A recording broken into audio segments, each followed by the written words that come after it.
Hello good morning friend. आज हम लोग 1857 की क्रांति से संबंधित महत्वपूर्ण प्रश्नों को देखेंगे जो परीक्षाओं में पूछे जाते हैं। तो आइए हम शुरू करते हैं। पहले प्रश्न की ओर चलते हैं।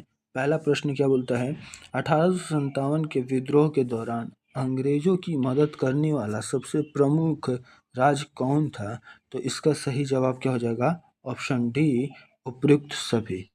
यानी और इंदौर के होलकर और ग्वालियर के सिंधिया, हैदराबाद के निज़ाम ऐसे ऐसे राज थे जो अंग्रेजों की 1857 के विद्रोह में मदद किए थे। ग्वालियर के सिंधिया और इंदौर के होलकर, हैदराबाद के निज़ाम और भोपाल के नवाबों ने अंग्रेजों का साथ दिया था। लॉर्ड कैनिंग ने कहा था कि अगर सिंधिया भी विद्रोह में शामिल हो जाती तो हमें कल ही भारत छोड़ना पड़ता। यानी अगर ये लोग अंग्रेजों का साथ नहीं देती तो अंग्रेज इतने दिनों तक हमको गुलाम बनाकर नहीं रखते। नेक्स्ट क्वेश्चन की ओर चलते हैं। 1857 की क्रांति का प्रतीक चिन्ह क्या था? मोस्ट इम्पोर्टेंट क्वेश्चन है क्योंकि ये 2-3 बार पेपरों में पूछा जा चुका है। तो इसका सही जवाब क्या हो जाएगा? ऑप्शन ए, कमल और रोटी। क्या हो जाएगा? ऑप्शन ए, कमल और रोटी।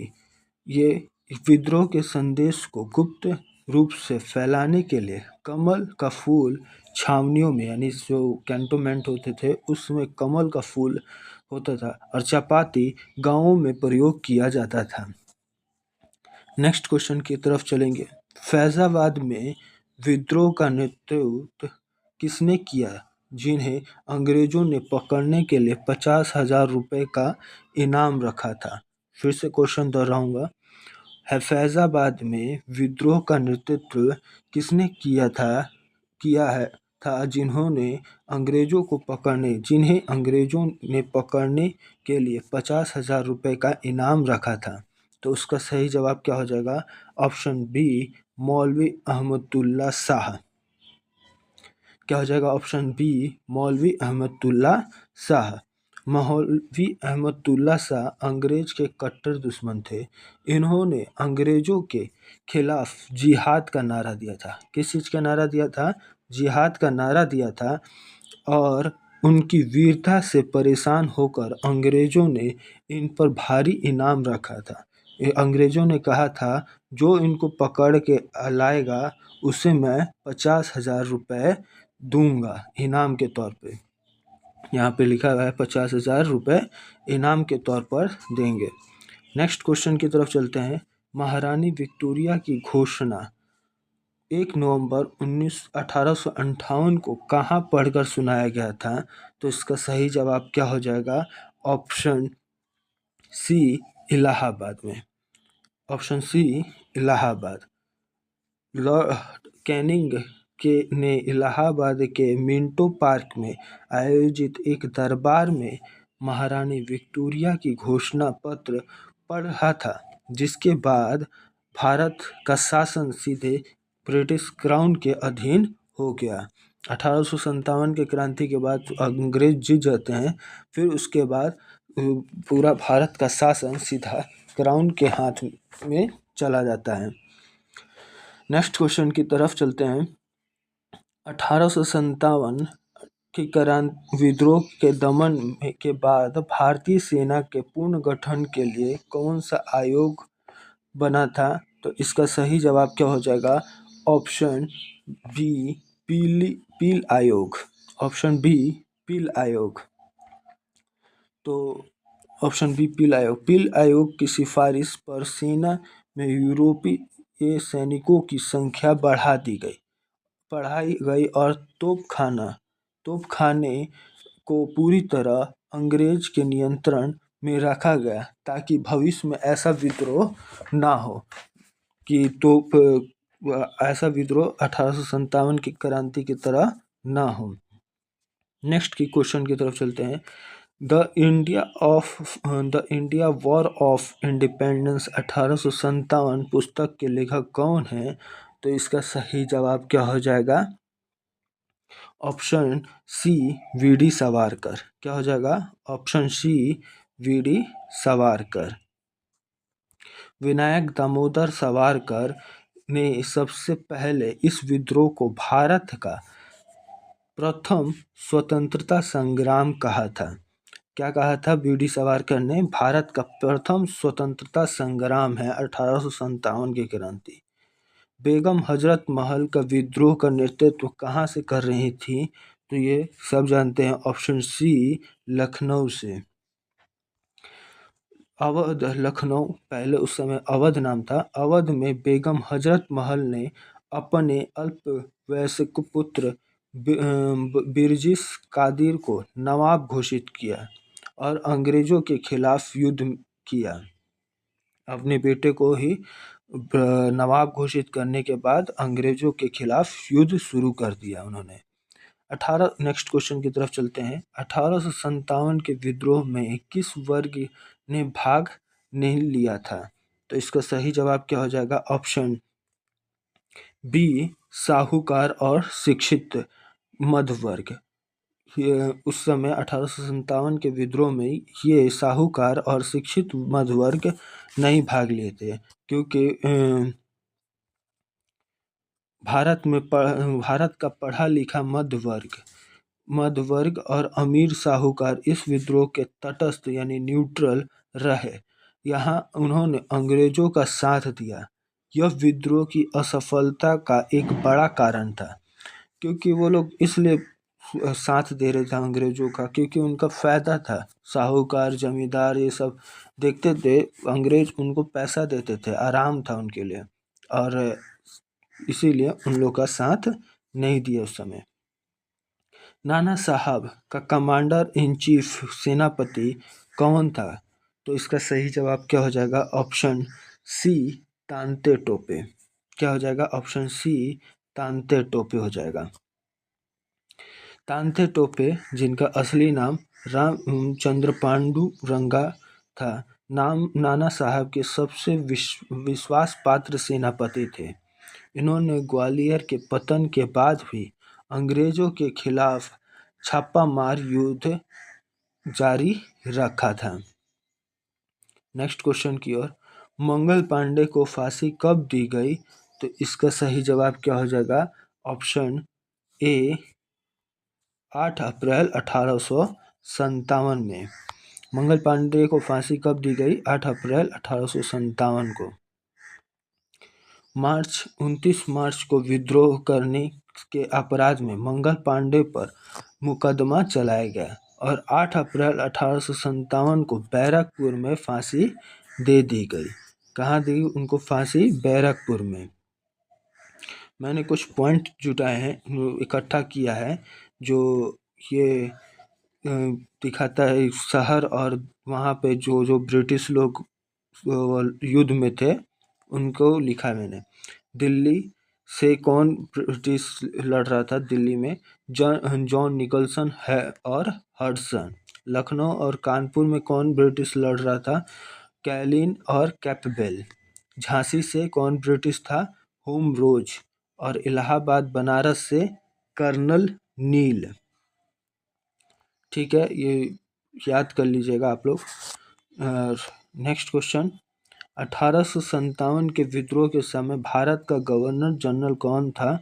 तो क्या हो जाएगा? ऑप्शन बी लॉर्ड कैनिंग था। Option B Lord Canning.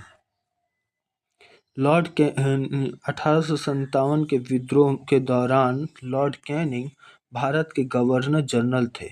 विद्रोह के बाद 1858 के अधिनियम के तहत उन्हें ही भारत का पहला वायसराय नियुक्त किया गया। नेक्स्ट क्वेश्चन की तरफ चलेंगे। मंगल पांडे किस रेजिमेंट के सिपाही थे? मंगल पांडे किस रेजिमेंट के सिपाही थे?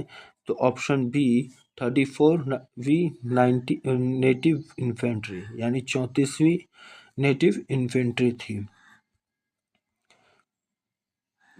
34 मंगल पांडे बैरकपुर छावनी के कहाँ थी छावनी? ये बैरकपुर छावनी में 34वीं बटालियन नेटिव सिपाही थे। उन्होंने 29 मार्च 1857 को चरबी कारतूस के विद्रोह में ब्रिटिश अधिकारियों पर हमला कर दिया था। किसका विद्रोह कर रहे थे वो? चर्बी वाले कारतूस का विद्रोह कर रहे थे, जिसके कारण उन्होंने अधिकारियों पर ही हमला कर दिया था। नेक्स्ट क्वेश्चन की तरफ चलते हैं। 1857 के विद्रोह का मुख्य तत्कालिक कारण क्या था? तो वही हो जाएगा ऑप्शन सी, इनफील्ड राइफल में चर्बी वाले कारतूस का प्रयोग। प्रमुख तत्कालिक कारण क्या था? तो सही जवाब क्या हो जाएगा? सी, इनफील्ड राइफल में चर्बी वाले कारतूसों का प्रयोग। इस सैनिकों के बीच यह अफवाह फैल गई थी कि नई इनफील्ड राइफल के कारतूस में गाय और सूअर की चर्बी थी, जिसके कारण हिंदू गाय को अपनी माता मानता था और सूअर मुस्लिम सूअर को अपना वो कुछ मानते होंगे, हराम कहते हैं ऐसा ऐसे चर्बी, तो उसकी चर्बी खाना उनके लिए हराम का नाम था। वो इनफील्ड राइफल में कारतूस था जिसको हम लोग मुंह से खोलना होता था, जिसके कारण यह गाय और सूअर की चर्बी को इसी के विद्रोह किया गया।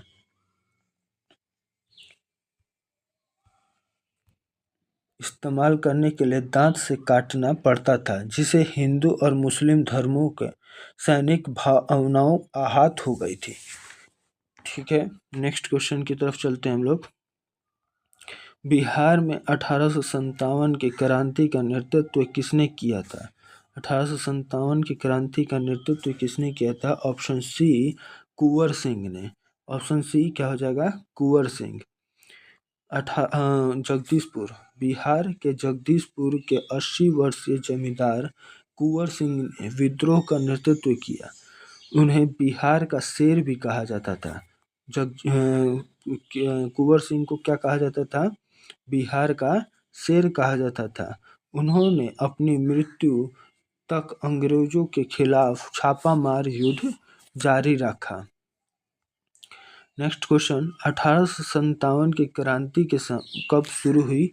तो ये क्या हो जाएगा? इसका सही जवाब 10 मई 1857 में। इसका सही जवाब क्या हो जाएगा? ऑप्शन ए, 10 मई 1857 में। हालांकि मंगल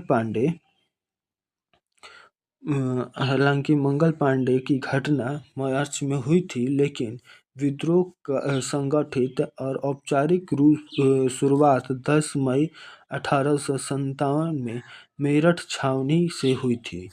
यहाँ से अंग्रेज सैनिक दिल्ली की ओर कूच कर गए थे, जिसके कारण विद्रोह दिल्ली तक पहुंच गया था। फिर नेक्स्ट क्वेश्चन, किस ब्रिटिश जनरल ने झांसी की रानी लक्ष्मीबाई के विद्रोह में एकमात्र मर्द कहा था? तो ऑप्शन क्या हो जाएगा? ऑप्शन सी, सर हुम रोज। ऊपर ही हम लोग पढ़ रहे थे कि झांसी से कौन युद्ध कर रहा था? हुम रोज युद्ध कर रहा था। नेक्स्ट क्वेश्चन, 1857 के विद्रोह के बाद भारत में ब्रिटिश शासन में क्या बदलाव आया? तो ये क्या हो जाएगा? Option B, East India Company का शासन समाप्त हो गया। ऊपर ही हम लोग ने पढ़ा था ईस्ट इंडिया 1858 में वो क्या आया था? घोषणा पत्र आई थी, जिसके कारण ये इलाहाबाद में पढ़ा गया था, जो यह बता रहा था कि कंपनी से भारत शासन हटता है, सीधा क्राउन के पास चला जाता है। तो वही ईस्ट इंडिया कंपनी का शासन समाप्त हो गया था उस समय। नेक्स्ट क्वेश्चन की तरफ चलते हैं। तांते टोपे का वास्तविक नाम क्या है? तांते टोपे का वास्तविक नाम क्या था? तो इसका सही जवाब क्या हो जाएगा? रामचंद्र पांडुरंगा। क्या हो जाएगा इसका सब सही जवाब? रामचंद्र पांडुरंगा। तांते टोपे नाना साहब के सेनापति थे और उनका असली नाम रामचंद्र पांडुरंगा था। ये भी पॉइंट याद रखने वाली चीज है। धोंडू पंत किसका था? नाम नाना साहब का असली नाम था धोंडू पंत। ठीक है, और ये कुछ रिवीजन करने के लिए पॉइंट्स मैंने आप लोग के सामने रखे हैं। प्रतीक चिन्ह क्या था? कमल और रोटी रोटी था। और केंद्र लोकेशन ऊपर तो हम लोग ने ब्रिटिशों का पढ़ा था कि कौन कौन ब्रिटिश किस किस राज्य से में लड़ रहे थे। अब वहाँ के राजाओं के बारे में पढ़ लेते हैं। दिल्ली से बहादुर शाह जफर और बकत खान लड़ रहे थे। कानपुर से नाना साहब और तांते टोपे लड़ रहे थे। लखनऊ से बेगम हजरत महल और उनका बेटा लड़ रहा था। झांसी से रानी लक्ष्मीबाई लड़ रही थी। और बिहार से कुंवर सिंह लड़ रहे थे। बिहार के जगदीशपुर से कुंवर सिंह लड़ रहे थे। इलाहाबाद से लियाकत अली लड़ रहे थे। और फैज़ाबाद से मौलवी अहमदुल्ला लड़ रहे थे। और बरेली से खान बहादुर खान लड़ रहे थे। तो आज के लिए इतना ही। नेक्स्ट वीडियो में हम लोग कुछ नदियों से संबंधित प्रश्नों को लेके आएंगे। अगर मेरा कंटेंट अच्छा लगा तो लाइक करें, सब्सक्राइब करें और शेयर करें। जय हिंद, जय भारत।